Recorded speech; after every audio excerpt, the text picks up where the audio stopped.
Hey YouTube, it's GunDude73 making another knife talk episode, and we're going to be talking about um, knife companies again, and today we're going to be talking about Cold Steel. Now, Cold Steel, they evoke a lot of emotion and anger and whatnot in the knife community. I think the main thing is just that, most people, they see they'll watch their marketing videos, which are over the top in my opinion. They boast and boast and boast about how tough and uber strong their knives are, and then you read on the box that focus this, that um, they're basically telling you that you can't use the knife the way they show in the thing. Like it'll say up here, we stand behind our knives 100%. Then you get down here and it says it doesn't cover normal wear and tear, resharpening of the blade, damage caused by misuse, which would happen if you're cutting meat-filled boots or whatever, lack of normal maintenance or disassembly, and it says remember any knife can break or fail if you abuse it. Basically, what they're doing in their videos is abusing their knives and showing how tough they are. Like I've seen one where they take the knife and they stab it through a barrel or something. Then they show the tip of the knife is fine, and the guy's all like, yeah, I stabbed through a barrel. But it's like, eh.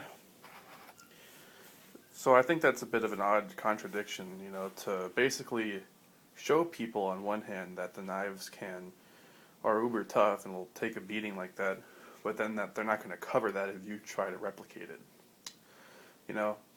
And they also just make a lot of weird stuff. Like when I was at their parking lot sale, they had boomerangs. I mean, who would even buy a boomerang for real use? I mean, well, whatever. I mean, the knives, if you get a normal knife like this, like this one, the blade shape, in my opinion, is fairly normal. The handle shape is fairly normal. It's not too wild or huge or anything. It's just a good, normal sized knife. I think those are okay, but, they make a lot of ridiculous stuff. Like 7.5-inch bladed folders. I mean, really, who's going to use those?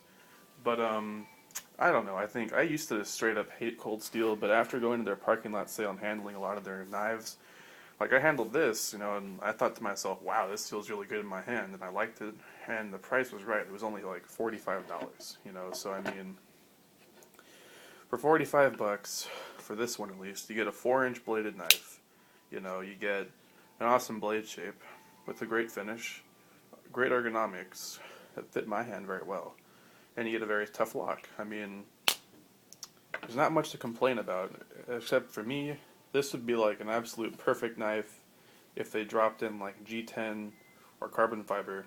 If they dropped in like S30V or LMAX and they had it made in the USA, this thing would be like completely on top of the knife game in my opinion.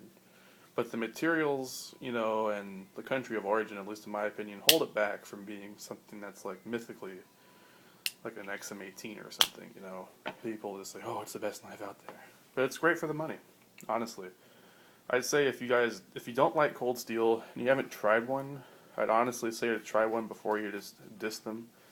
Give them a fair shake, I mean, you may not like the knife once you get it, but I think that it's kind of unfair to just say, oh, they suck because they're Cold Steel, or they suck because they cut meat in their videos. Just try them. I mean, the knives are decent. And if you don't like it, I'm sure you could easily resell it for what you paid.